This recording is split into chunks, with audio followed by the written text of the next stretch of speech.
হলো সব খবর। যমুনা টেলিভিশনের নিয়মিত এই আয়োজনে আপনাদের স্বাগত জানাচ্ছি আমি মৌসুমী আহমেদ লোপা। গ্রুপ চ্যাম্পিয়ন হওয়ার মিশনে ভোরে স্কটল্যান্ডের মুখোমুখি হবে ব্রাজিল। দীর্ঘ অপেক্ষা শেষে এই ম্যাচ দিয়ে সেলেসাও জার্সিতে ফিরছেন নেইমার। তবে ইনজুরি ছিটকে দিয়েছে রাফিনিয়াকে। স্কটিশদের হারিয়ে গ্রুপ সেরা হয়ে নকআউটে পা রাখতে চায় অ্যানচেলোত্তি শিষ্যরা। বিপরীতে ব্রাজিলকে রুখে দিয়ে রাউন্ড অফ 32 স্বপ্ন বাঁচিয়ে রাখতে চায় স্কটল্যান্ড। যুক্তরাষ্ট্র থেকে আরও জানাচ্ছেন সহকর্মী মুজনেবিন তারেক। হাইতির বিপক্ষে উড়ন্ত জয়ে হারানো আত্মবিশ্বাস সঙ্গী ব্রাজিলের। স্কটল্যান্ডের বিপক্ষে জয় দিয়ে গ্রুপ সেরা হওয়ার মিশন এখন সেলেসাওদের সামনে। দীর্ঘ ইনজুরি কাটিয়ে খেলবেন নেইমার। দলের সঙ্গে পুরো দমে অনুশীলন সম্পন্ন করেছেন দেশটির সর্বোচ্চ গোলদাতা। নেইমারের ফেরা স্বস্তি দিলেও রাফিনিয়ার ইনজুরি নতুন করে চিন্তায় ফেলেছে 5 বারের বিশ্ব চ্যাম্পিয়নদের। স্কটিশদের বিপক্ষে রাফিনিয়া না খেলায় শক্তি কমবে আক্রমণ ভাগে। শুরুর একাদশে নেইমারের না থাকা নিশ্চিত, তাই দারুণ ফর্মে থাকা ভিনিসিয়াস জুনিয়রই আস্থা। তার সঙ্গী হতে যাচ্ছেন হাইতির বিপক্ষে জোড়া গোল করা ম্যাথিস কুনিয়া, উইংয়ে লুকাস পাকেতার সঙ্গে রয়ান। মাঝমাঠে ভরসা দুই অভিজ্ঞ ক্যাসেমিরো ও ব্রুনো গিমারেস। ডিফেন্সে সেন্টার ব্যাক মার্কিনিওস ও Gabriel, left back Douglas Santos ও রাইটে দানিলো। স্কটল্যান্ড বধে 4-2-3-1 ফরমেশন হতে পারে আনচেলত্তির প্রথম পছন্দ। একটি করে জয় ও ড্রয়ে 4 পয়েন্ট নিয়ে গ্রুপের শীর্ষে ব্রাজিল। স্কটিশদের বড় ব্যবধানে হারালেই মিলবে গ্রুপ সেরার টিকিট। আমার মনে হয় হাইতির বিপক্ষে প্রথমার্ধে আমরা যা করেছিলাম সেটিই পুনরাবৃত্তি করার চেষ্টা করতে হবে। বল পায়ে তীব্রতা বজায় রাখা, নির্ভুল থাকা এবং ভুল ও পজিশন হারানো এড়িয়ে চলতে হবে। দল অনুশীলনে উন্নতি করেছে এবং আমি ভালো ফলাফলের জন্য আত্মবিশ্বাসী। নেইমারও খেলার জন্য প্রস্তুত। সে এই সপ্তাহে ভালো অনুশীলন করেছে এবং ম্যাচের জন্য ভালোভাবে প্রস্তুতি নিয়েছে। বিপরীতে হাইতির বিপক্ষে জয় দিয়ে আসর শুরু করা স্কটল্যান্ড দ্বিতীয় ম্যাচে হেরেছে মরক্কোর কাছে। নকআউট পর্বে টিকিট পেতে এই ম্যাচে জয় দরকার ইউরোপ প্রতিনিধিদের। ড্র হলেও থাকবে সম্ভাবনা। ব্রাজিলের শক্তিশালী আক্রমণ ভাগ রুখে দিয়ে কাউন্টার অ্যাটাকে গোল আদায়ে চোখ থাকবে দলটির। মাঝমাঠে স্কট ম্যাকটমিনে এবং জন ম্যাকগিন স্কটল্যান্ডের মূল ভরসা। আমার মনে হয় জাতীয় দল হিসেবে ব্রাজিলের প্রধান বৈশিষ্ট্য হলো তারা আক্রমণাত্মক খেলতে পছন্দ করে। নেইমারও ইনজুরি কাটিয়ে দলে ফিরেছেন। তবে আমরা প্রস্তুত, সবাই আসলে জয়ের জন্যই মাঠে নামে। আমরাও সেই লক্ষ্য নিয়েই নামবো। 1998 বিশ্বকাপে স্কটল্যান্ডকে 2-1 গোলে হারিয়েছিল ব্রাজিল। এরপর 2011 সালে ঘরের মাঠে স্কটিশদের বিপক্ষে 2-0 গোলে জয় ছিল সেলেসাওদের। নেইমারের প্রত্যাবর্তনের ম্যাচটি ব্রাজিল খেলবে মায়ামিতে, যেটি লিওনেল মেসির হোম শহর এখন। আর এই শহরের তাপমাত্রা স্কটল্যান্ডের বিপক্ষে ব্রাজিলকে দেবে দ্বাদশ প্লেয়ারের সুবিধা। তীব্র গরম অস্বস্তিতে ফেলতে পারে স্কটিশদের, যেখানে বাড়তি সুবিধা পাবে সেলেসাওরা। মুজনেবিন তারেক, যমুনা স্পোর্টস, যুক্তরাষ্ট্র। হেক্সামিশনে হাইতিকে 3-0 গোলে উড়িয়ে টেবিলের শীর্ষে ফিরলেও ব্রাজিলের সামনে এখন স্কটল্যান্ড বাধা। জিতলেই সোজা রাউন্ড অফ 32, আর হারলেই পড়তে হবে জটিল হিসাব নিকাশে। 3-এ নেমে আসলেও নিভে যাচ্ছে না আশার প্রদীপ। হাইতির বিপক্ষে মরক্কো জিতে গেলেই সব গ্রুপ মিলিয়ে সেরা 8টি থার্ড প্লেস দলের একটি হয়ে নকআউটে যেতে পারবে ব্রাজিল। হেক্সামিশনের শুরুটা নিজেদের প্রতি সুবিচার করতে পারেনি 5 বারের চ্যাম্পিয়ন ব্রাজিল। প্রথম ম্যাচে মরক্কোর সাথে 1-1 গোলে ড্র করে শুরুতেই হোঁচট খেয়েছে আনচেলত্তির দল। এরপর হাইতিকে 3-0 গোলে উড়িয়ে দিয়ে ফিরেছে চেনা ছন্দে। কিন্তু মাঠের ফুটবলে ব্রাজিল যতই সাম্বা ঝড় তুলুক না কেন, পরের পর্বে যেতে সমীকরণের মারপেচে পড়তে হয়েছে ব্রাজিলকে। গ্রুপ সিতে স্কটল্যান্ডকে হারিয়ে মরক্কো টেবিলের শীর্ষে উঠলেও হাইতিকে বড় ব্যবধানে হারিয়ে গোল পার্থক্যে তাদের টপকে এখন টেবিল টপার ব্রাজিল। কার্লো আনচেলত্তির শিষ্যদের সামনে এখন স্কটল্যান্ড বাধা।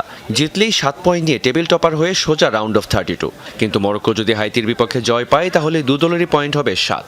তখন গোল ব্যবধানে যে এগিয়ে থাকবে সেই হবে গ্রুপ চ্যাম্পিয়ন। তবে স্কটল্যান্ড যদি ব্রাজিলকে হারিয়ে দেয়, স্কটিশদের পয়েন্ট হবে 6 আর ব্রাজিল আটকে থাকবে 4 পয়েন্টে। তখন পুরোটাই নির্ভর করবে মরক্কো বনাম হাইতি ম্যাচের উপর। মরক্কো যদি হাইতিকে হারিয়ে দেয় তবে 7 পয়েন্ট নিয়ে মরক্কো আর স্কটল্যান্ড সরাসরি চলে যাবে পরের রাউন্ডে।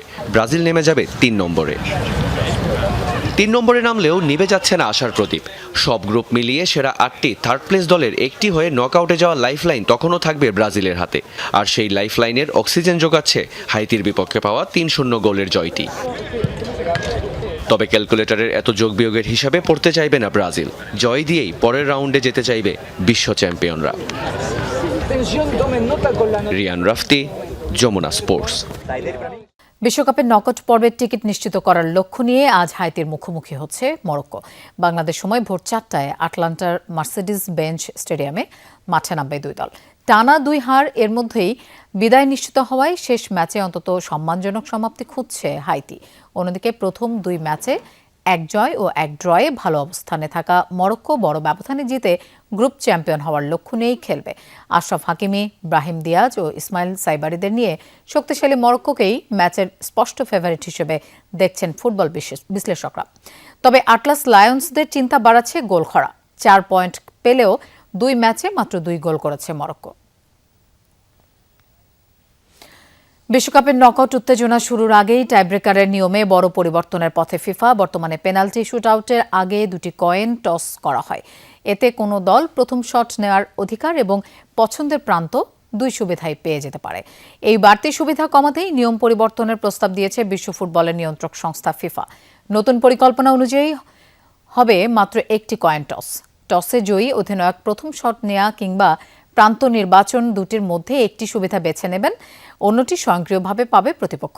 ফিফার বিশ্বাস এতে টাইব্রেকারে 2 দলের জন্য সমান সুযোগ নিশ্চিত হবে। তবে নতুন নিয়মটি কার্যকর করতে ফুটবলের আইন প্রণয়নকারী সংস্থা আইএফএবির চূড়ান্ত অনুমোদন প্রয়োজন হবে। চলতি বিশ্বকাপে নতুন এক নিয়মের কারণে আলোচনায় প্যারাগুয়ের মিডফিল্ডার মিগেল আলমিরন। তুরস্কের বিপক্ষে ম্যাচে প্রতিপক্ষের একজন খেলোয়াড়কে কিছু বলার সময় নিজের মুখ হাত দিয়ে ঢেকে রাখেন তিনি। রেফারির নজরে এলে সরাসরি লাল কার্ড দেখানো হয় আলমিরনকে। এই ঘটনার পর 1 ম্যাচের নিষেধাজ্ঞা দিয়েছে ফিফা। ফলে অস্ট্রেলিয়ার সাথে গ্রুপ পর্বের গুরুত্বপূর্ণ ম্যাচে খেলতে পারবেন না প্যারাগুয়েন এই তারকা। মাঠে লিপ রিডিং এড়াতে মুখ ঢেকে কথা বলার দৃশ্য ফুটবলে পরিচিত হলেও স্বচ্ছতা ও পারস্পরিক সম্মান নিশ্চিত করতে এবার কঠোর অবস্থানে রয়েছে বিশ্ব ফুটবল নিয়ন্ত্রক সংস্থা FIFA.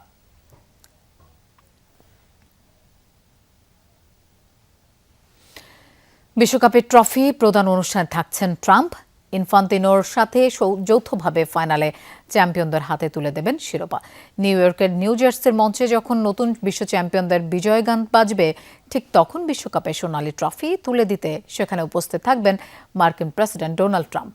FIFA president Gianni Infantino নিশ্চিত করেছেন আগামী 19 জুলাই হতে যাওয়া 2026 বিশ্বকাপ ফাইনালের পর 2 জন একই সাথে বিজয়ীদের হাতে তুলে দেবেন ফুটবলের সবচেয়ে কাঙ্ক্ষিত পুরস্কারটি। 2018 ও 2022 বিশ্বকাপে আয়োজক দেশের সরকার প্রধানরা উপস্থিত না থাকায় এবার ট্রাম্পের উপস্থিতি বেশ চাঞ্চল্য সৃষ্টি করছে। বুলেট ট্রেনে দালিয়ান থেকে বেইজিংয়ে পৌঁছেছেন প্রধানমন্ত্রী তারেক রহমান। বৃহস্পতিবার চীনা কমিউনিস্ট পার্টির শীর্ষ নেতা, মন্ত্রী ও বহুজাতিক কোম্পানির প্রধানদের সাথে সাক্ষাৎ করবেন প্রধানমন্ত্রী। এর আগে প্রধানমন্ত্রী তারেক রহমান স্থানীয় সময় সকাল 10টায় দালিয়ানে অনুষ্ঠিত ওয়ার্ল্ড ইকোনমিক ফোরাম WEF আয়োজিত গ্রীষ্মকালীন দাভোসের বার্ষিক সম্মেলনে অংশ নেন। সাইডলাইনে কাজাখস্তানের প্রধানমন্ত্রী ওলজাস বেকতেনেভের সৌজন্য সাক্ষাৎ করেন। এদিকে শুক্রবার চীনা প্রেসিডেন্টের সাথে বৈঠক করবেন বাংলাদেশের সরকার প্রধান। চীন থেকে আরফিন শাকিলের প্রতিবেদন।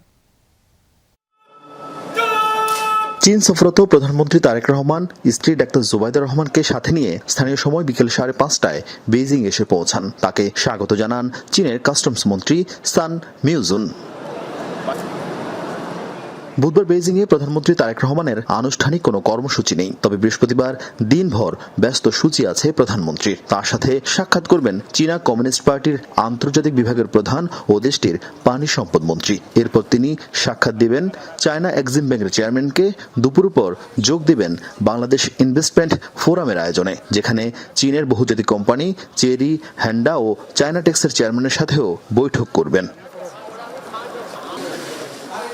শুক্রবার চীনা প্রেসিডেন্ট শি জিনপিং এর সাথে বহুল কাঙ্ক্ষিত বৈঠকটি অনুষ্ঠিত হবে। সেখানে অন্তত 17টি সমঝোতা স্মারক চুক্তি সই সহ বেশ কিছু সিদ্ধান্ত আসার কথা। এর আগে বুধবার সকালে ডালিয়ানে ওয়ার্ল্ড ইকোনমিক্যাল ফোরামের প্ল্যানারি সেশনে অংশ নেন প্রধানমন্ত্রী। অনুষ্ঠান শেষে বাংলাদেশের সরকার প্রধানকে করতালি দিয়ে শুভেচ্ছা জানানো হয়। সাইডলাইনে প্রধানমন্ত্রী তারেক রহমানের সঙ্গে কাজাকিস্তানের প্রধানমন্ত্রী সৌজন্য সাক্ষাৎ করেন। বৈঠকে প্রধানমন্ত্রী তারেক রহমান দেশটির সঙ্গে দ্বিপাক্ষিক সম্পর্ক আরও জোরদারের উপর গুরুত্ব আরোপ করেন।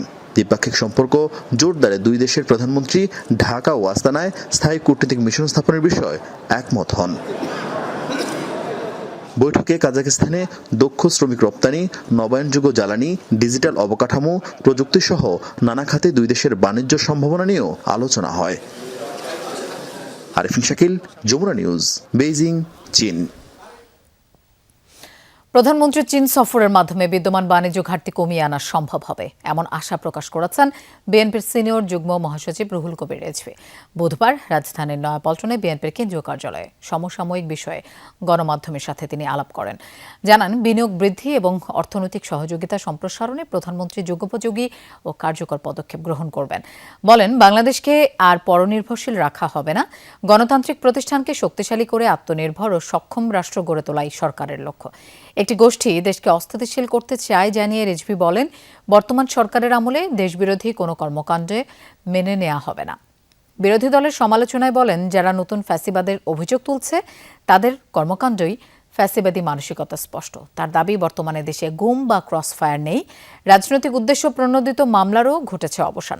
জুলাইয়ের গণহত্যাকারীদের বিচারিক কার্যক্রম নিজস্ব গতিতে এগিয়ে যাচ্ছে বলেও জানান রিজভী আহমেদ। এবং অন্যান্য ব্যবসা বাণিজ্যের ক্ষেত্রে আমাদের একটি যুগান্তকারী অবস্থায় এসে উপনীত হতে পারব। সমাজবিরোধী অপতৎপরতা, মাদক, জুয়া এ সমস্ত থেকে এগুলোকে সম্পূর্ণরূপে নির্মূল করার ক্ষেত্রে কার্যকর ভূমিকা পালন করবে বর্তমান সরকার। নওগাঁর সাপাহার সীমান্ত দিয়ে নারী শিশুসহ 9 জনকে পুষিনের চেষ্টা করেছে ভারতের সীমান্তরক্ষী বাহিনী বিএসএফ। তবে এই তৎপরতা রুখে দিয়েছে বিজেপি। ঘটনার পর সীমান্ত এলাকায় টহল জোরদার করা হয়েছে।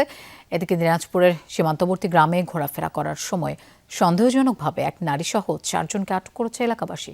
তবে বিজেপি বলছে এটি পুষিন না হলেও অনুপ্রবেশের ঘটনা হতে পারে। ভোর তখন 4টা। দিনের শুরু না হতেই নওগাঁর সাপাহার সীমান্ত দিয়ে 9 জনকে পুষিনের চেষ্টা করে ভারতীয় সীমান্তরক্ষী বাহিনী বিএসএফ। স্থানীয়রা জানায়, সাপাহার উপজেলার আদাতলা সীমান্তের 244 নম্বর পিলার এলাকায় তাদের পুষিনের চেষ্টা করা হয়। তবে এই তৎপরতা রুখে দিয়েছে বিজিবি। এখনও ফিরিয়ে নেওয়া হয়নি তাদের। প্রচণ্ড তাপদাহের মধ্যে সকাল থেকেই দুদেশের সীমান্তের শূন্যরেখায় অবস্থান করছেন তারা। সাধারণ জনগণ বিজিবির সামনে সহযোগিতা করে তাকে আটকে রাখছি, আমরা নিব না। আবার যেভাবেই হোক তাকে ঘুরিয়ে দিব। এত রোদের মধ্যে ছোট ছোট বাচ্চা টাচ্চা, তাদেরকে দেখে মনে হচ্ছে আমাদের বুক ফাটে যাচ্ছে। তাদেরকে কোনো সময় কোনো দিকে নিয়ে যাওয়া হচ্ছে না কেন? কোনো খাওয়ার ব্যবস্থা নাই। ভারতের বিএসএফ ওরা কাঁটাতারের বেড়া পার করে দিয়ে ওরা ঘেরাও করে বসে রয়েছে। আমাদের বিজেপি বাংলাদেশ আমাদের জনগণ আমরা ঘেরাও করে বসে রয়েছি। এক সংবাদ বিজ্ঞপ্তিতে বিজিবি জানায়, ভারতের 29 বিএসএফ ব্যাটালিয়নের এলেনপুর ক্যাম্পের সদস্যরা 3 জন পুরুষ, 3 জন নারী ও 3 জন শিশুকে বাংলাদেশের দিকে ঠেলে পাঠানোর চেষ্টা করে। ঘটনার পর সীমান্ত এলাকায় টহল জোরদার করা হয়েছে। এছাড়া তাদের ফেরত পাঠাতে পতাকা বৈঠকের আহ্বানও জানিয়েছে বিজিবি। এর আগে একটা ঘটনা ঘটছিল হাপানিয়ার ওইখানে 47 পিলারের ওখানে। তো এগুলো স্থানীয় জনগণ, জনপ্রতিনিধি সহ স্থানীয় জনগণ এবং বিজিবির সতর্কতার কারণে তারা পুষিন করতে পারে নাই। এদিকে দিনাজপুরের সীমান্তবর্তী গ্রামে ঘোরাফেরা করার সময় সন্দেহজনকভাবে এক নারীসহ 4 জনকে আটকের পর বিজিবির কাছে হস্তান্তর করেছে এলাকাবাসী। তবে বিজিবি বলছে এটি পুষিন না হলেও অনুপ্রবেশের ঘটনা হতে পারে। জারিন অর্নি, যমুনা নিউজ। দর্শক, পুষিনের ব্যাপারে আমরা সরাসরি জানবো। সাপাহার সীমান্ত থেকে আমাদের সাথে যোগ দিচ্ছেন সহকর্মী শফিক ছোটন। শফিক, দিনের আলো ফুরিয়ে আসছে, পুষিন ঠেকাতে স্থানীয়রা রাতে কিভাবে বিজেপিকে সহায়তা করবে? লোপা, পুষিন ঠেকাতে গত ঈদের পর থেকে স্থানীয়রা বিজিবির সঙ্গে কাজ করছে এবং বিজিবি যেভাবে পাহারা দেয় সীমান্ত, ঠিক সেরকম ভাবেই কিন্তু স্থানীয় গণ্যমান্য ব্যক্তিবর্গের সমন্বয়ে গঠিত করা হয়েছে কমিটি। বিভিন্ন গ্রামে গ্রামে কমিটি গঠন করা হয়েছে। স্থানীয় ইউপি চেয়ারম্যান, ইউপি মেম্বাররাও সেটি তদারকি করছেন। একই সাথে গ্রাম পুলিশ এবং যারা স্থানীয় যুবক রয়েছেন তারা হচ্ছে যে কাজ করছে বিজিবির সঙ্গে, এটি আমরা জেনেছি। আজ আজকেও সেই কাজ করবেন তারা নিশ্চয়ই আমাদেরকে নিশ্চিত করেছেন যে তারা গতদিনে যেভাবে কাজ করেছেন তারাও আজকেও কাজ করবেন।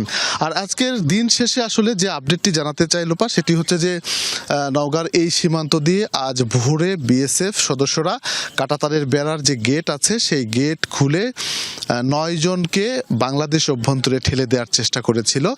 তার মধ্যে 3 জন শিশু, 3 জন নারী এবং 3 জন পুরুষ রয়েছেন। কিন্তু বিজিবি আর স্থানীয় লোকজনদের বাধার মুখে কিন্তু এই 9 জন বাংলাদেশ অভ্যন্তরে ঢুকতে পারেনি। বিএসএফ ব্যর্থ হয়েছে। কিন্তু দিন শেষে যেটি দেখা যাচ্ছে যে এই 9 জনকে এখন পর্যন্ত আমরা শূন্য লাইনে অবস্থান করতে দেখছি খোলা আকাশের নিচে।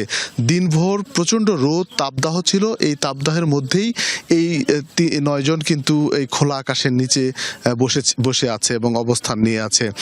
বিজিবির পক্ষ থেকে যেটি বলা হচ্ছে যে বিএসএফ এর সঙ্গে তারা যোগাযোগ করেছেন এবং তাদের যে স্থানীয় সীমান্ত এলাকার যে চৌকি রয়েছে সেই চৌকি পর্যায়ে একটি চিঠি আদান প্রদান হয়েছে। সেখানে বিএসএফ সদস্যরা এই 9 জনকে ঠেলে দেওয়ার বিষয়টি অস্বীকার করেছে। যদিও কোম্পানি কমান্ডার পর্যায়ে এবং ব্যাটালিয়ন পর্যায়ে এখন পর্যন্ত পতাকা বৈঠক হয়নি।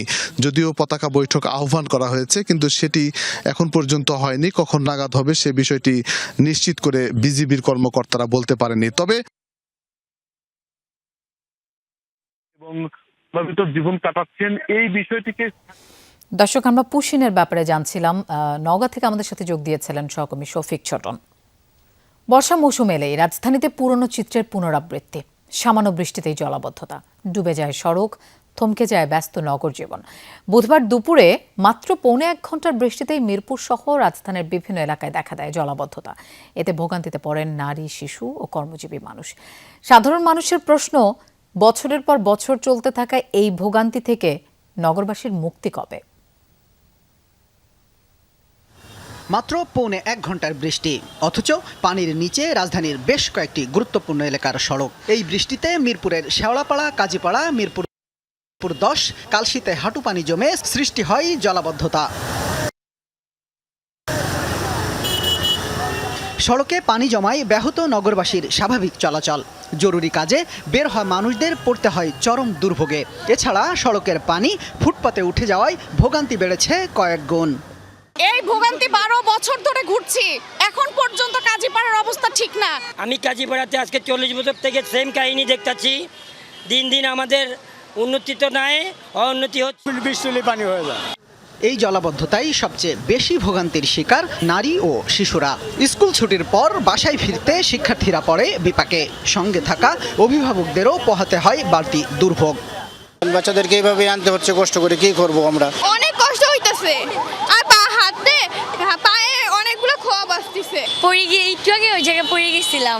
আমরা হাঁটতে পারি না, এখানে ভিজে যায়, বই বিকাটা ভিজে যায়। সামান্য বৃষ্টিতেই পানি জমে যায়, তাই আমাদের স্কুলে যেতে অনেক কষ্ট হয়ে যায়। বছরের পর বছর একই সমস্যার পুনরাবৃত্তিতে ক্ষুব্ধ বেশিরভাগ নগরবাসী। অভিযোগ, জলাবদ্ধতা নিরসনে নানা পরিকল্পনার কথা শোনা গেলেও বাস্তবে মিলছে না কার্যকর সমাধান। রাস্তাঘাটের যে অবস্থা হচ্ছে, তো এই পাশটা বেশি সমস্যা, এই পূর্ব পাশটা, কাজীপাড়া পূর্ব পাশটা বেশি সমস্যা হচ্ছে। ভোগান্তি এটা সংস্কার না করলে হবে না। এখানে 3 ফিট উঁচু করা লাগবে এই রোডটুক, তবেই এর সমাধান। সড়কের এই জলাবদ্ধতায় সড়কের গতি কমে সৃষ্টি হয় দীর্ঘ যানজট। ধীর গতিতে চলতে থাকা যানবাহনে ঘন্টার পর ঘন্টা আটকা পড়েন শিক্ষার্থী ও জরুরি কাজে বের হওয়া নগরবাসী। রাজধানীর শেওড়াপাড়া, কাজীপাড়া, মিরপুর 10 এই এলাকার জলাবদ্ধতার চিত্র গত কয়েক বছর ধরে একই। কোনোভাবেই যেন এই এলাকার নগরবাসীরা মুক্তি পাচ্ছেন না এই জলাবদ্ধতা থেকে। তাই সরকারের কাছে তাদের দাবি, দ্রুতই জলাবদ্ধতার এই চিত্র থেকে নগরবাসীর এই অংশের মানুষকে মুক্ত করা হোক। শামীম রেজা, যমুনা নিউজ, ঢাকা। বৃষ্টি ও উজানের ঢলে লালমনিরহাটে তিস্তার পানি বেড়ে তলিয়ে যাওয়া নদী তীরবর্তী নিম্নাঞ্চল থেকে পানি নেমে গেছে। সকাল থেকে তিস্তা ব্যারাজের ডালিয়া পয়েন্টে নদীর পানি বিপদসীমার অনেকটাই নিচ দিয়ে প্রবাহিত হচ্ছে। গতকাল বিকেলে পানি কিছুটা বৃদ্ধি পায়। এতে ব্যারাজের ভাটিতে থাকা জেলার নদী তীরবর্তী নিম্নাঞ্চলগুলোয় পানি প্রবেশ করে। ডুবে যায় বাদাম, ভুট্টা, মিষ্টি আলু সহ বিভিন্ন ফসলের ক্ষেত। পরে রাত থেকেই কমতে শুরু করে পানি। তবে পানি উন্নয়ন বোর্ড থেকে বলা হয়েছে বন্যার শঙ্কা এখনও কাটেনি। এ নিয়ে দুশ্চিন্তায় নদী পাড়ের মানুষ। আগামী ৪৮ ঘণ্টায় ভারী বৃষ্টিপাতের কারণে নদীর পানি বেড়ে স্বল্পমেয়াদী বন্যা হতে পারে বলে জানিয়েছে বন্যা পূর্বাভাস ও সতর্কীকরণ কেন্দ্র। পানির চাপ নিয়ন্ত্রণে ব্যারাজের ৪৪টি জলকপাট খুলে রাখা হয়েছে।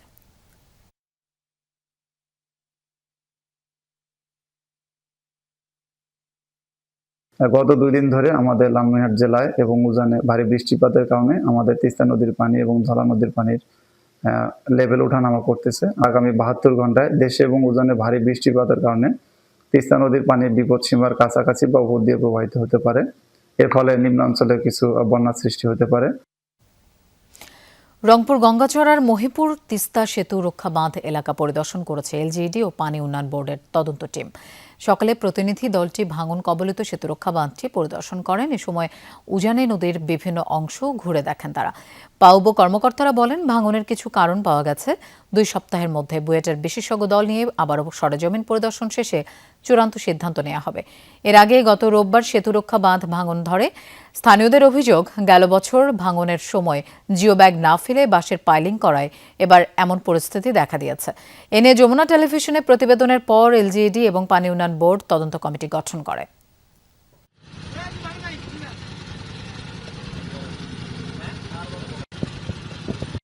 এইখানকার যে বাঁধটা আছে, বাঁধের মাথাটা ভেঙে গিয়েছে এবং ওখানে হিট করছে পানি। হ্যাঁ, আমাদের পানি বিশেষজ্ঞ, বিশেষ করে পানি নদী নিয়ে যারা কাজ করে, আমাদের বুয়েটের একটা প্রফেসর টিম আছে, দল আছে, বিশেষজ্ঞ দল আছে, তারা আসবেন।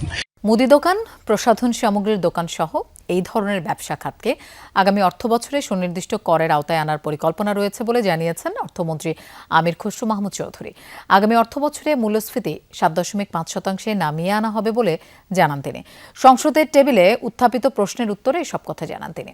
পরে পয়েন্ট অব অর্ডারে সুনামগঞ্জ মেডিকেল কলেজ হাসপাতাল চালুর নিয়ে সংসদে দাবি জানিয়েছেন সুনামগঞ্জ ৫ আসনের সদস্য কলিমুদ্দিন মিলন। তিনি বলেন, ১,০০০ কোটি টাকা ব্যয়ে হাসপাতাল করা হলেও তা এখনো চালু হয়নি। এ নিয়ে মেডিকেল কলেজের শিক্ষার্থীরা ৩ দিন ধরে বিক্ষোভ করছে। সে আন্দোলনে সমর্থন জানান তিনি। তৃণমূলে স্বাস্থ্যসেবা বৃদ্ধির দাবি জানান কয়েকজন সদস্য। পরে বাজেট আলোচনায় সরকারের সমালোচনা করেন বিরোধী দলীয় সংসদ সদস্যরা। সব এলাকায় সমান বাজেট বরাদ্দের দাবি জানান তারা। শিক্ষায় বাজেট বৃদ্ধির টাকায় বিশ্ববিদ্যালয়ের গবেষণা, বেসরকারি শিক্ষকদের জাতীয়করণ ও কওমি শিক্ষায় খরচের দাবি জানান জামায়াতের এক সদস্য। দেশের ক্ষুদ্র জাতিগোষ্ঠী, সংখ্যালঘু, নৃগোষ্ঠী ও ভিন্ন ধর্মাবলম্বী জনগোষ্ঠীর কল্যাণ এবং তাদের সাংবিধানিক অধিকার সুরক্ষায় সরকার সর্বোচ্চ অগ্রাধিকার দিয়ে কাজ করবে বলে জানিয়েছেন স্থানীয় সরকার, পল্লী উন্নয়ন ও সমবায় মন্ত্রী মির্জা ফখরুল ইসলাম আলমগীর। বুধবার সচিবালয়ে নিজ কার্যালয়ে সীতাকুণ্ড শ্রাইন কমিটির প্রতিনিধি দলের সঙ্গে এক সৌজন্য সাক্ষাৎ ও মতবিনিময় সভায় তিনি এসব কথা বলেন। মন্ত্রী বলেন, ধর্ম, বর্ণ, জাতিগত পরিচয় নির্বিশেষে সকল নাগরিকের সম অধিকার নিশ্চিত করাই সরকারের অন্যতম অঙ্গীকার। বৈঠকে সীতাকুণ্ড শ্রাইন কমিটির নেতৃবৃন্দ চট্টগ্রামের ঐতিহ্যবাহী পুণ্যতীর্থ চন্দ্রনাথ ধামে আগত ভক্তদের নানা সমস্যার কথা মন্ত্রীর কাছে তুলে ধরেন। এ সময় স্থানীয় সরকার মন্ত্রী চন্দ্রনাথ ধামের সিঁড়ি নির্মাণ ও সংস্কার, মন্দিরের উন্নয়ন এবং পার্শ্ববর্তী এলাকার অবকাঠামোগত সুবিধা বৃদ্ধির বিষয়ে দ্রুত কার্যকর উদ্যোগ গ্রহণের নির্দেশনা প্রদান করেন। Problems there previously, it was not done by the previous government.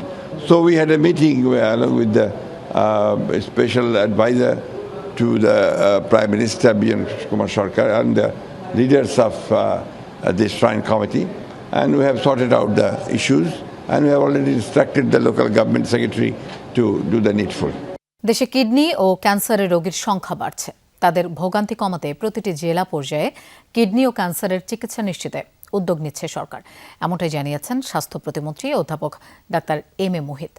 রাজধানীর চীনমৈত্রী সম্মেলন কেন্দ্রে আন্তর্জাতিক বেসরকারি সংস্থা আইপাস আয়োজিত যৌন ও প্রজনন স্বাস্থ্য বিষয়ক প্রকল্পের সমাপনী অনুষ্ঠানে এই কথা জানান তিনি। স্বাস্থ্য প্রতিমন্ত্রী বলেন, এই সরকার ক্ষমতায় এসে স্বাস্থ্য খাতকে ভঙ্গুর অবস্থায় পেয়েছে, তা পুনর্গঠনে ইতিহাসের সবচেয়ে বড় বাজেট নিয়েছে সরকার।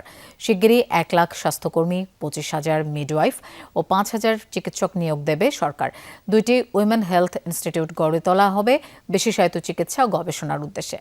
এ সময় তিনি বলেন, ঢাকায় 5 বছর মেয়াদী SRHR ইন ঢাকা প্রকল্পের আওতায় ৬,৫৫,৮৪৩ জন নাগরিক যৌন ও প্রজনন স্বাস্থ্য ও অধিকার সংক্রান্ত সেবা পেয়েছেন। মানিকগঞ্জে খাল খনন কার্যক্রম পরিদর্শন করেছেন দুর্যোগ ব্যবস্থাপনা ও ত্রাণমন্ত্রী। এ সময় তার সাথে ছিলেন মানিকগঞ্জ ৩ আসনের সংসদ সদস্য ও বিমান পরিবহন মন্ত্রী। দুপুরে আমডালা এলাকায় খাল খনন কাজ পরিদর্শন করেন তারা। এ সময় দুর্যোগ ব্যবস্থাপনা মন্ত্রী আসাদুল হাবিব দুলু বলেন, পার্শ্ববর্তী একটি দেশের পানি বৈষম্যের কারণে বাংলাদেশের নদীগুলো শুকিয়ে যাচ্ছে। এরই মধ্যে সরকার পদ্মা ব্যারেজ ও তিস্তা মহাপরিকল্পনা বাস্তবায়নের উদ্যোগ নিয়েছে।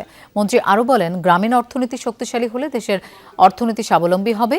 পরে দৌলতপুর ও সাটুরিয়ায় আরও কয়েকটি খাল খনন কার্যক্রম পরিদর্শন করেন তিনি।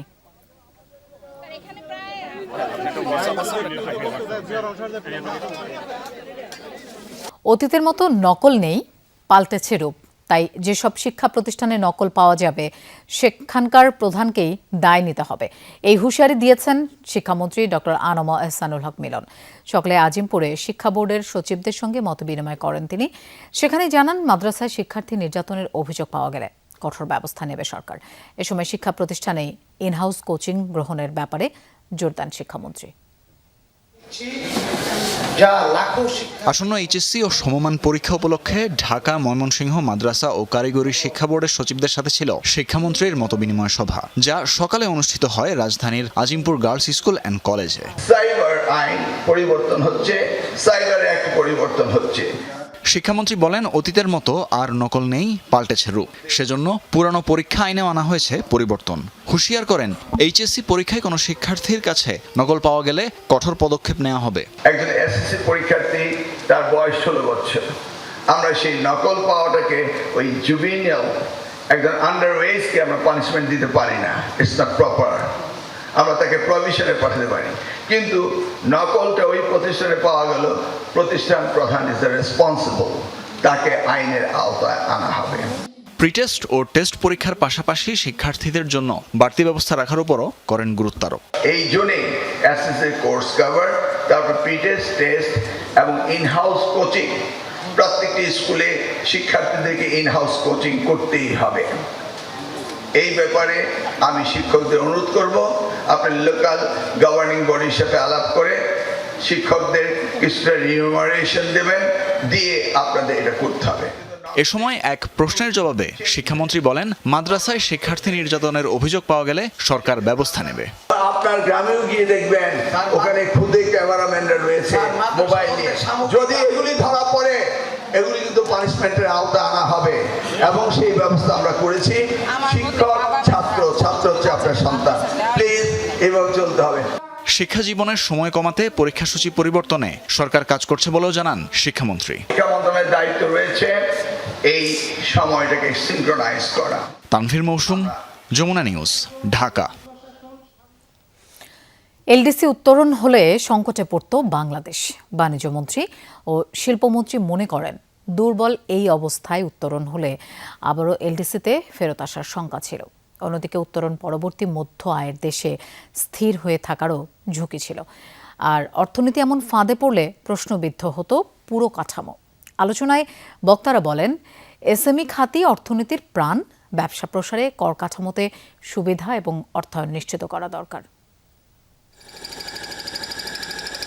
ক্ষুদ্র ও মাঝারি এসব উদ্যোগেই সমৃদ্ধ হচ্ছে অর্থনীতি। মোট দেশজ উৎপাদন বা জিডিপিতে এই খাতের অবদান 30% বেশি। দুপুরে ইআরএফ আয়োজিত জাতীয় বাজেট এসএমই খাতের প্রত্যাশা ও প্রাপ্তি বিষয়ক কর্মশালায় গুরুত্ব পায় ক্ষুদ্র ও মাঝারি শিল্পের সংকট ও সম্ভাবনা প্রসঙ্গ। বলা হয়, এসএমই খাতে অর্থায়ন হলে তৈরি হবে উদ্যোক্তা, এজন্য কর কাঠামোতে ছাড় দেওয়া উচিত। তাদের মধ্যে আলাদা সহানুভূতি থাকতে হবে, তাইলে এই ছোটরা, ক্ষুদ্ররা, অতি ক্ষুদ্ররা উপরে উঠতে পারবে। ক্ষুদ্র এবং মাঝারি শিল্পকে বেশি প্রাধান্য দিতে পারে, যার কারণে শুল্ক ব্যবস্থাপনায়, ভ্যাট ব্যবস্থাপনায় এবং আয়কর ব্যবস্থাপনার প্রতিটি জায়গায় কিন্তু বিবেচনা করা হয়েছে যে কিভাবে এটাকে আমরা সাপোর্ট দিতে পারি। বাণিজ্যমন্ত্রী মনে করেন, এলডিসি উত্তোলন হলে কমপক্ষে 3 ধরনের ঝুঁকি তৈরি হতো, যা সামাল দেয়া সম্ভব হতো না, কারণ ঋণ ঝুঁকি এখন অসহনীয়। পরের ধাপে উত্তোলনের পরে 2টা ভয়। একটা হলো আবার আমরা উত্তোলন পূর্ববর্তী থ্রেশহোল্ডের মধ্যে ফেরত আসতে পারি যদি আমাদের উত্তোলনটা সাস্টেনেবল না হয়। তার থেকে কম খারাপ আরেকটা পরিণতি হতে পারে, আমরা মধ্যমায়ে গেলাম কিন্তু ওইখানে গিয়ে স্ট্যাগনেন্ট হয়ে গেলাম, আমাদের আর উত্তরণ ঘটল না। দেশে এখন ব্যবসা শুরু করতে সময় লাগে প্রায় 1 বছর, কমিয়ে 14 দিনে নামিয়ে আনতে চান মন্ত্রী। জানান জ্বালানি নিশ্চয়তাও দেবে সরকার, তবে বন্ধ চিনিকল, রাষ্ট্রায়ত্ত ইস্পাত কারখানাগুলো ছেড়ে দেওয়া হবে ব্যক্তি মালিকানায়। একটা কোম্পানি তার ব্যবসা শুরুর জন্য তার মেশিনপত্র আমদানির পর্যায়ে যেতে এইটুক লাইসেন্স দেওয়ার জন্য সময়টা 355 দিন থেকে আমরা ইনশাল্লাহ 14 দিনে নামিয়ে নিয়ে আসবো। আর বাদ বাকি লাইসেন্সগুলি তার হয়তো পেতে সময় লাগবে, যেমন ফায়ার লাইসেন্স ইত্যাদি, কিন্তু সেগুলির জন্য ভোগান্তি ব্যতি রেখে একটা স্ট্রাকচার্ড ওয়েতে সে পায়, বিভিন্ন দরজায় তার যাওয়া না লাগে, তার বেশিরভাগ ইন্টারাকশন অনলাইনে হয়, এটা আগামী দিনে আমরা নিশ্চিত করব। আলোচকরা জানান বাজেটে এসএমই খাতের জন্য বরাদ্দ বেড়েছে, কিন্তু ক্ষুদ্র উদ্যোক্তাদের কর ছাড় না দেয়া গেলে সুবিধা কাজে লাগানো কঠিন হবে। এমএসএমই খাতকে চাঙ্গা করতে হবে। রিমন রহমান, যমুনা নিউজ, ঢাকা। গাইবান্ধায় 6 বছরের শিশুকে রেস্টুরেন্টে ডেকে নিয়ে ধর্ষণ চেষ্টার অভিযোগে বাবুর্চিকে আটক করেছে পুলিশ। এদিকে রেস্টুরেন্টে ভাঙচুর ও অগ্নিসংযোগ করেছে বিক্ষুব্ধ জনতা। দুপুরে সদর উপজেলার জাফলং চাইনিজ ফাস্টফুড অ্যান্ড রেস্তোরাঁয় এই ঘটনা ঘটে। পুলিশ জানায় কয়েকদিন ধরেই ভুক্তভোগী শিশুটিকে বিভিন্ন কৌশলে রেস্টুরেন্টে নিয়ে যেত অভিযুক্ত বাবুর্চি। সেখানে তার সাথে অশালীন আচরণ করত। সকালে আবারও শিশুকে রেস্টুরেন্টে ডেকে নিয়ে ধর্ষণের চেষ্টা চালায়। শিশুটি সেখান থেকে দৌড়ে বের হয়ে পরিবারের কাছে বিষয়টি জানায়। খবরটি জানাজানি হলে এলাকায় উত্তেজনা ছড়িয়ে পড়ে। রেস্টুরেন্টে ঘেরাও করে অভিযুক্তকে অবরুদ্ধ করেন স্থানীয়রা। এই সময় পুলিশ ঘটনাস্থলে গিয়ে অভিযুক্ত বাবুর্চিকে আটক করে থানায় নিয়ে যায়। এরপরই রেস্টুরেন্টে আগুন ধরিয়ে দেয় বিক্ষুব্ধ জনতা।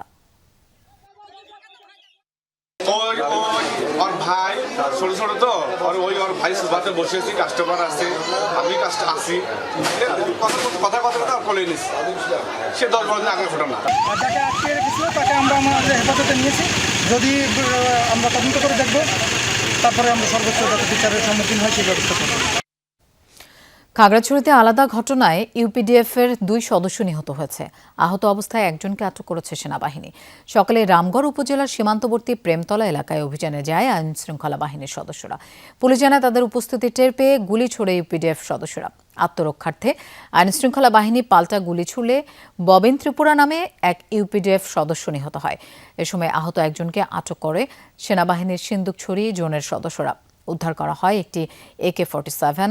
এছাড়া আধিপত্য বিস্তারকে কেন্দ্র করে দীঘিনালার বাবুছড়ার মুড়োছগড়া এলাকায় জেএসএস ও ইউপিডিএফ এর মধ্যে সংঘর্ষ হয়েছে। এতে সুজন চাকমা নামের এক ইউপিডিএফ সদস্য নিহত হন। এদিকে এক বিবৃতিতে নিন্দা ও প্রতিবাদ জানিয়েছে ইউপিডিএফ এর প্রচার বিভাগ। গ্রেফতারের প্রায় 20 ঘণ্টার মধ্যে চট্টগ্রাম কেন্দ্রীয় কারাগারে মৃত্যু হয়েছে এক যুবলীগ নেতার।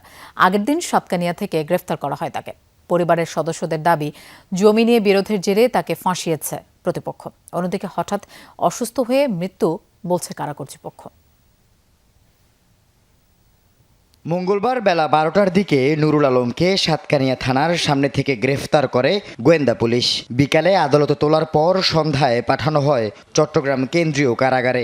সেখানে অসুস্থ হয়ে পড়লে বুধবার সকালে চট্টগ্রাম মেডিকেল কলেজ হাসপাতালে নেয়ার পর চিকিৎসক মৃত ঘোষণা করেন। অক্সিজেন লাগানো ছিল তো, আমি ইমার্জেন্সি, আমার 2 জন স্টাফ ছিল। কারা কর্তৃপক্ষের দাবি, বুধবার ভোরে নুরুল আলমের শ্বাস প্রশ্বাস নিতে কষ্ট হচ্ছিল। এ সময় তিনি বুকে ব্যথা অনুভব করছে জানালে হাসপাতালে পাঠানো হয়। তবে হাসপাতালের জরুরি বিভাগে কর্তব্যরত চিকিৎসকরা জানান সকাল 8টায় মৃত অবস্থায় আনা হয় নুরুল আলমকে। উনি তো সময় দেয় না, উনি সকালে স্টেবল করতে বলতে আমার খারাপ লাগছে, শ্বাসকষ্ট হচ্ছে, কষ্ট লাগছে, এটা আমার হরাইছে, সময়কে হরাইছে, ডাক্তার মৃত ঘোষণা করছে আর কি। ডেড বডিটা আসলে আসছিল, আসার পর আমরা ইসিজি করছি, ব্রড ডেথ ছিল, তারপর আমরা ডেথ সার্টিফিকেট দিছি। তো কারণ যেহেতু জানি না, এটা কজ আননোন দিছে। নুরুল আলম সাতকানিয়া উপজেলার ডেমশা ইউনিয়নের যুবলীগের যুগ্ম আহ্বায়ক। পরিবারের সদস্যদের দাবি, বছর 2 ধরে রাজনৈতিক কর্মকাণ্ডে সক্রিয় ছিলেন না তিনি। কোনো মামলাও নেই। রিয়াজউদ্দিন বাজারে ব্যবসা করতেন। সাতকানিয়ার কেরানীহাটে জমি নিয়ে স্থানীয় কিছু লোকের সঙ্গে বিরোধ ছিল। এ নিয়ে শুনানিতে অংশ নিতে গিয়েছিলেন সাতকানিয়ায়। শুনানি থেকে বের হতেই বিস্ফোরক মামলায় গ্রেপ্তার দেখানো হয় তাকে। গ্রেপ্তারের 20 ঘণ্টার মধ্যে কারা হেফাজতে, এমন মৃত্যু মেনে নিতে পারছেন না স্বজনরা। সোয়ানাজি, মোহাম্মদ আরিফ, ওনারা মোটা অঙ্কের টাকা খাওয়াই আমার ভাইকে ধরাইছো, আবার মোটা অঙ্কের টাকা খাওয়াই মেরেও ফেলাইছে। কোনো অসুস্থ ছিল না, ওনাকে কিছু মানে কি বিষ পান করে খাওয়ার মধ্যে দিয়ে এই জিনিসটা কি ওনাকে হত্যা করা হয়েছে। ওনাদের প্লেন ছিল, ওখানে ওদের মানুষ ছিল। নুরুল আলমের বাড়ি সাতকানিয়া উপজেলার উত্তর ড্যামসা নাসিম মাস্টারের বাড়িতে। স্ত্রী ও 3 সন্তান রয়েছে তার। আল আমিন শিকদার, যমুনা নিউজ, চট্টগ্রাম।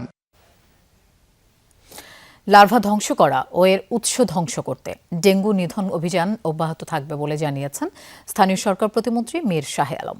বুধবার সকালে রাজধানী গুলশানে ডেঙ্গু সহ মশাবাহিত অন্যান্য রোগ প্রতিরোধে গঠিত টাস্কফোর্স কমিটির মশক নিধন অভিযান পরিদর্শন কর্মসূচিতে অংশ নিয়ে তিনি এসব কথা বলেন। অভিযানে গুলশান এলাকার 6টি বাড়ি পরিদর্শন করে 3টিতে ডেঙ্গুর লার্ভা পাওয়ার কথা নিশ্চিত করে উত্তর সিটি কর্পোরেশন। এ সময় গুলশানের চয়েস রেস্টুরেন্টকে 50,000 টাকা জরিমানা করে ডিএনসিসি। এডিস মশার উৎপত্তি স্থল লার্ভাগুলি কিভাবে যাতে ধ্বংস করা যায় এবং লার্ভাগুলি যাতে উৎপত্তি না হতে পারে, এই বিষয়গুলো নিয়ে আমাদের বিস্তারিত আলোচনা হয়েছে। সেখানে আমরা সকল সিটি কর্পোরেশন, পৌরসভা এবং দেশব্যাপী আমরা দিক নির্দেশনা মাননীয় মন্ত্রী মির্জা ফখরুল ইসলাম আলমগীর মহোদয় দিয়েছেন। সিলেটের হযরত শাহজালাল রহমতুল্লাহ আলাইহি মাজারের আর্থিক স্বচ্ছতা নিশ্চিতে সরকার সব ধরনের সহযোগিতা করবে বলে জানিয়েছেন প্রবাসী কল্যাণ মন্ত্রী আরিফুল হক চৌধুরী। বিকেলে সিলেট ওসমানী আন্তর্জাতিক বিমানবন্দরে অত্যাধুনিক প্রবাসী কল্যাণ ডেস্ক সহ বিভিন্ন সেবা কার্যক্রমের অগ্রগতি পরিদর্শন শেষে তিনি একথা বলেন। জানান, জেলা প্রশাসক সারওয়ার আলমের বদলির বিষয়টি নিয়মিত কার্যক্রম কাকতালীয়ভাবে এই সময়ে হয়ে গেছে। এছাড়াও সকলের সাথে আলোচনা করে মাজারের যথাযথ ব্যবস্থাপনার বিষয়টি নির্ধারণ করা হবে বলেও জানিয়েছেন মন্ত্রী। একটা স্বচ্ছতার একটা পর্যায়ে নিয়ে খুব তাড়াতাড়ি এটা হবে। এইটাতে সরকার কোনো চান্স দেবে না কাউকে যে এটা মানুষের আসলে অনেক কিছু চোখ খুলেও দিয়েছে এই যার কারণে। দখল দূষণে ভরাট হওয়া 40টি খাল পুনঃখননে নেমেছে চট্টগ্রাম সিটি কর্পোরেশন। জলাবদ্ধতা নিরসনে মেগা প্রকল্পের আওতাভুক্ত না হওয়ায় এসব খাল সংস্কার করেনি সিডিএ। ফলে স্থানীয়দের ভোগান্তি নিরসনে আসন্ন বর্ষার আগেই সংস্কার করা হচ্ছে। আজ খনন কার্যক্রম শুরু করে খাল দখলদারদের সতর্ক বার্তা দিয়েছেন সিটি মেয়র। চট্টগ্রামের ফতেয়াবাদে খাগড়িয়া ছড়া খাল যেন ময়লার ভাগার। দেখলেই বোঝা যায় বহু বছর ধরে সংস্কারের ছোঁয়া লাগেনি। দখল আর ভরাট হতে হতে 15 থেকে 22 ফুট প্রস্থের খালটি এখন 5 থেকে 8 ফুটে নেমেছে। পানি নিষ্কাশন পথ বন্ধ হওয়ায় অল্প বৃষ্টিতেই জলাবদ্ধতার ভোগান্তিতে পড়তে হয় স্থানীয়দের। মানুষের আবর্জনা ফেলাইয়া ভরাট করে দিছে, এই জন্য তো ছোট হয়ে গেছে। আমরা ছোটকাল দেখছি এগুলো দুনিয়ার ছাড়া এটা অনেক বড় ছিল। এখন চারদিক থেকে ময়লা আবর্জনা পড়ে এই ছাড়াটা নষ্ট হয়ে নেড়ে গেছে বা নষ্ট হয়ে গেছে। এটা ছোট হয়ে এখন পানি যাওয়ার অসুবিধা হয়ে গেছে, এই জন্য আমাদের এলাকায় পানি জলবদ্ধতা হয়ে যাচ্ছে। অবশেষে জলাবদ্ধতা নিরসনে খালটি সংস্কার ও পুনর্খনন শুরু করেছে সিটি কর্পোরেশন। মেয়রের আসার কথা শুনে চলে পরিচ্ছন্নতা কার্যক্রম। আজকে থেকেই বলছো না আগে তো এখানে কোনো কাজ করে না। স্থানীয়দের দাবি, গত 15 থেকে 20 বছর পর এই খালটি সংস্কার করা হচ্ছে। 15-20 বছর আগে একবার কাজ হয়েছিল সামান্য, ইয়ার পর আর কাজও নেই। সবগুলো এখানে এটা জমি পানি একটা রাস্তা ছুটে মাছ আটতে পারেনি। কূপ টুপ দিয়ে এরকম কিছু করে তারপরে চলে যায়।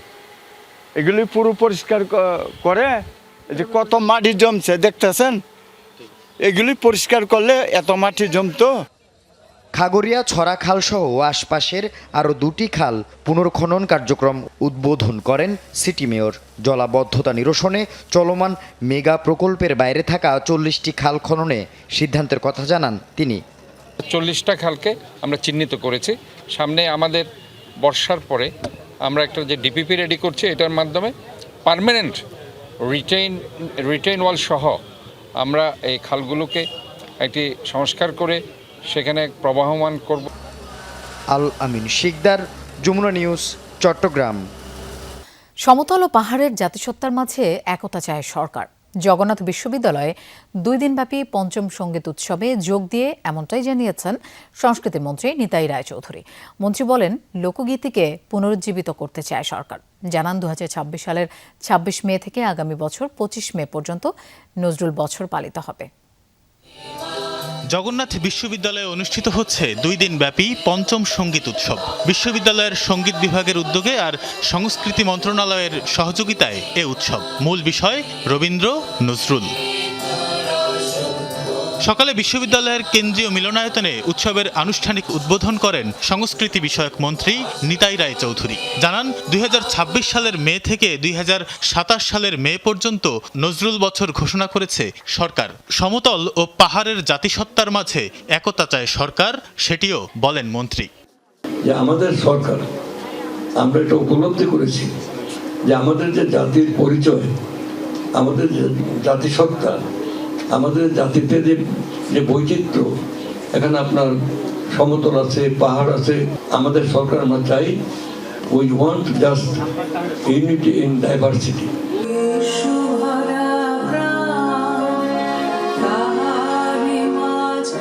প্রথম দিন রবীন্দ্র পর্বে দেশের খ্যাতনামা শিল্পীদের পাশাপাশি ঢাকা বিশ্ববিদ্যালয় এবং রবীন্দ্র বিশ্ববিদ্যালয়ের শিক্ষার্থীরাও অংশ নেন সাংস্কৃতিক পরিবেশনায়। এবারের উৎসবে বিশিষ্ট সঙ্গীত শিল্পী ইফফা তারা দেওয়ানকে গুণীজন সংবর্ধনা দেয়া হচ্ছে। বৃহস্পতিবার নজরুল পর্বের মধ্য দিয়ে শেষ হবে উৎসব।